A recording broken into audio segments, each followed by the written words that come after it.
The Mets, things are going the wrong direction right now in Queens. They had to demote catcher Francisco Alvarez to Triple-A. The story goes, the Mets, who won even though Alvarez hit a home run in a 11-4 win Saturday night, snapping a 7-game losing streak, they demoted the struggling former top prospect to Triple-A Syracuse. If you remember, he was the top prospect in all of baseball for a time in 2022, had 25 homers as a rookie in 2023. Season, he's only batting .236 with a .319 on base and a .333 slugging. He has only 3 homers this year. The bigger problem is his usually surefire defense has become pretty bad.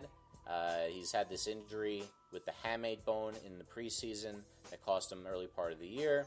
Here's the quote: "Not an easy decision. It's something that we do not take lightly. There's a lot of potential there. When he's playing up to his potential, he's got a chance to be a pretty special player, and we're going to need him. Expect him to be back. But right now, we feel like it's best for him to go down there and get reps." That's Mets manager Carlos Mendoza. Pretty unexpected for someone who a lot of people had pegged as a breakout candidate this year. Errol, dial it up! First of all, the Mets are only a game and a half out of first place, so calm down. Everything, we've seen teams go into these spurts where they're losing. They lose a multiple amount of games, and everybody, we're going to have to point our finger at somebody. It's not Juan Soto now, it's Alvarez. I'm going to speak up, and I'm going to stick up for the Met fans. I don't think Alvarez is the problem right now. I think right now their pitching has fallen apart. We expected this. They should have went after pitching in the offseason. They went all in on Soto, and they didn't go after Max Fried. He was the guy you should have gone for. And now the Mets are eating it. They're eating their words. Now we'll see how it works out for them. It hasn't been pretty over the last couple of weeks. I don't think it's all about Alvarez. Everybody has been in spurts of not hitting. Nimmo has been the only on and off hitter for this team. Soto, Francisco Lindor, and then you have arguably one of the best power hitters in baseball. So I just think that the Mets just need to figure out what's going on with this rotation, and even their bullpen's been up and down over the last couple of weeks. I don't understand why they have to point a finger at a catcher. Who the hell cares if the catcher's hitting? He's batting .236, and his defense? I mean, the Yankees have had bad defense since Jorge Posada. I mean, they go on and off bringing in these guys, these veteran players, on and off because these guys just can't cut it. Wells has been the best guy from their farm system as far as defense is concerned in a very long time. It's really been since Jorge Posada. The Yankees just can't find these guys that could do both things. I think the Yankees have it. So I don't know if it's Alvarez. He'll be back. Met fans, don't worry about it. I think they'll figure things out. The Mets are a lot better than they think. People think that they are. They're in a hard division. Philadelphia is by far the best team in that division when it comes to all-around talent. I do think one way or another. But, by the way, I like the Braves too. But the Braves can't stay healthy. But the Mets will figure it out. It's not Alvarez. It's ridiculous. Yeah, I don't know if it's a money problem as much as it is like a developmental issue because it's a lot of young players struggling all at once. Vientos had a nice year last year. He's been bad this year. Beatty had 2 good weeks, and he hasn't been great either. I also think it's also the previous regime with Buck Showalter, and Billy Epler, the way they handled Alvarez in the beginning, calling him up in September, like right at the end of the season. The Mets were trying to fight for the division. I think he lost a lot of confidence from a consistency standpoint that way. And I mean, the rest of his career has really just been injury issues when it comes to him being a bulkier catcher, him trying to do a lot. I think as well, I saw something where he's trying to like over pitch frame because that's what he's been good at, and it's hurt the rest of his defense too, which I think. Do you think he's the problem right now? No, I think it's all the young players. Ridiculous. It's like it's all the young players all at once. It's just a developmental, organizational issue. Again, I don't think it's just this regime. I think it's the previous one too. And you both, Joba, you're a professional athlete. You played professional baseball for a long time. Goody did too. And you're not playing well. What do you usually do? You let him play out of it. That's what you do. You don't send him down. You let him play out of it. This guy's a professional athlete. This guy has been a good player in an MLB at the top level. Why are you going to send him down and make him feel low about himself? This could hurt him. I don't like this. I think this is a bad move by the New York Mets. Yeah, it's tough because you look at it 2 ways. Sometimes a change of scenery is what you need. And other times you need to go down and actually work on something. I mean, perfect example. They sent Roy Halladay all the way down to extended spring training. and look what happened to him. So there's every situation is different, and it kind of just goes to what they need or what you think they need. And if that's what they felt, I don't think it was a money thing whatsoever. I think it's a mental thing with him mostly right now. Yeah, and you would know more about the Mets than I do because they suck. But it's not really like they have an obvious other solution at catcher. They do not suck. It's an obvious. Their OPS collectively as a catcher. It seems like Tomas Nido's the hitting Mets for them are again. right now. Their record is 46-33. They're playing. They're not. They haven't been good in the last 10 games. They're 1-9. But a game and a half out of first place, they don't suck. You're only as good as your last game. Job. I also think Thank there's you, also Job. some carryover confidence or lack of confidence. He had a lot of playoff woes the second series and even the NLCS against the Dodgers. I never heard of his skin. So I think maybe some of that kind of carried over into this year. So I think a lot of it is mental. I don't think it's ability-wise right now. The arbitration years don't kick in for him until next year, so they don't have to worry about costing him anything. I don't think he'll be down for a long time. Maybe just to the All-Star break, and then he'll be back after that because they don't. Luis Torrens is a little bit of a spark, but he's not really a great solution either. It could be a time thing too. Maybe. I think part of it is they want him to get regular reps, and they're going to have to bench him. It's going to hurt him. It's going to hurt him. I don't know, man. It's a weird one. I thought that the numbers weren't so bad that they wouldn't let him figure it out up here. That's why I think. Usually when you're in the mid-600s with OPS, you don't have the power. Maybe they need to change his launch angle or something like that with the bat, but that's usually not. I don't think it's all offense with him. No, I think he could be feeling the stress playing in New York, so they might want to give him a blow.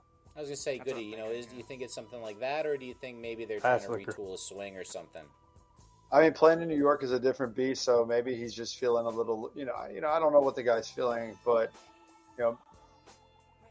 with younger guys like that, sometimes it's good just to give them a little bit of a blow and go down to AAA where they can play a little without as much stress, play free, find the love of the game again, and then he'll bounce right back up. Go down there, knock a few AAA pitchers around the park a little bit, and then come back up. Sometimes it's a confidence thing. Maybe he's lacking confidence, and so you want him to go build that down there. Or maybe there's a hitting coach in AAA that he really worked with, that he really likes, that he wants to see. Change your launch angle, whatever the case may be, pitch selection or whatever.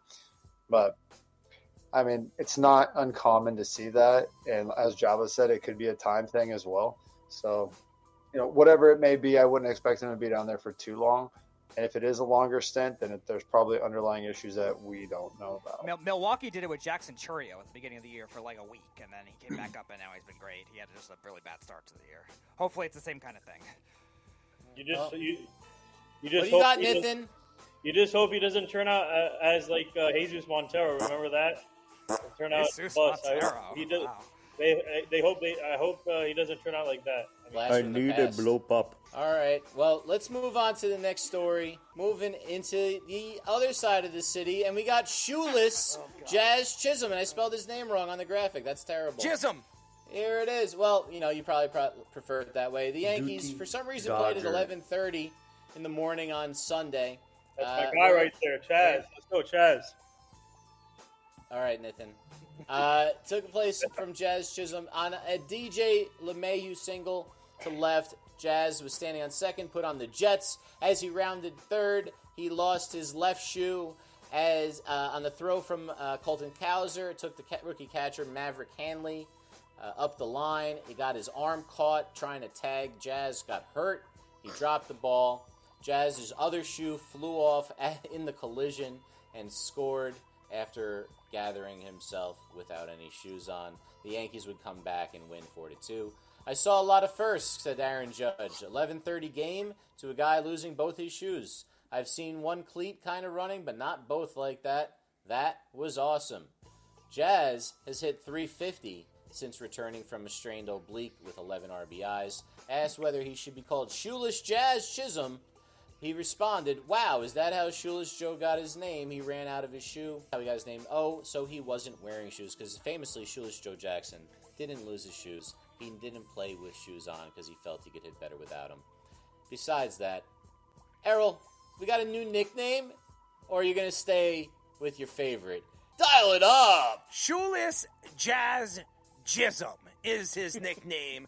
I could give a crap if he's batting 350. Do it in the playoffs. Do it in the big game. He hasn't, and until he does that, I don't give a crap. He could steal bases with no shoes. He could steal bases with his pants down, and completely bare ass. I could give a crap.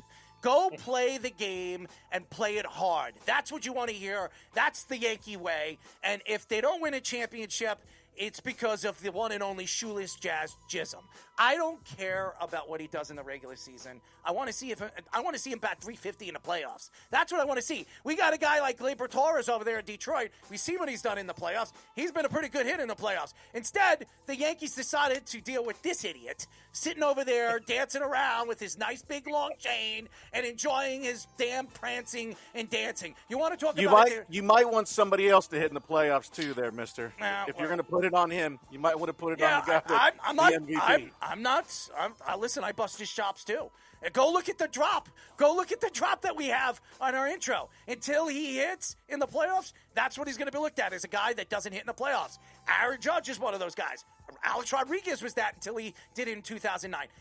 The fact is, I don't want to hear about shoeless Jazz Chisholm or whatever the hell he is and what he does in the regular season. There's 162 games, a lot of crazy things that we've seen over the years, as we've seen Jose Canseco give up a home run when it hits him in the back of his head all the way, over the fence.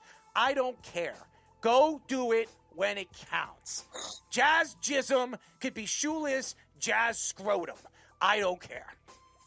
So, Errol, while you were, you were caught up, and we have the picture of you being caught up on your trip in this jail cell here on the screen with the sharks biting at your feet. But we had Gary Phillips from the New York Daily News, the Yankees beat writer, on Thursday, and we talked about Jazz and how there might be some misconceptions around him in the league. And he said that from everything, that the reputation he had coming from Miami couldn't be further from the truth. He's been a total pro. He's been great in the clubhouse. Is he a Yankee guy? Is he a Yankee guy? He said that he doesn't root for the Yankees. That's a lie. It was a lie. big deal. No, He's getting paid. He says he stopped doing it when he was a kid, which, by the way, was only a couple of years ago. Liar. I don't know him. That's a whole other story. He's a young man. Liar. He's about Speedy's age. Well, liar. Regardless, they said that he was a good player in the clubhouse, and if he's going to hit 350 and play good defense and run the bases like blow that, my back we'll out. take him every single time. Good. He could take him. Take him with his shoes. Take him with his pants off. I could give a crap. Until he does it in the playoffs and he shuts his mouth and stops wearing his long chains and dancing and prancing around when he shouldn't be. By the way, why do I always see Jazz Chisholm at these clubs in New York City? Every time I look, a post goes up. This guy's dancing and prancing around. I don't want to see this guy at the clubs. I just want to see him play baseball, okay? That Jizzamaniac. That's what I'm going to call him. You want to give him a nickname? Hey, all you Jizzamaniacs, go enjoy yourself. Jizzamaniacs. Is this in the leader of this group? Jizzamaniac. That would be a great T-shirt right there. Jizzamaniacs. Yeah, there you go. Enjoy. I hope everybody Yankee enjoyed fans, but also fans of some strange behavior.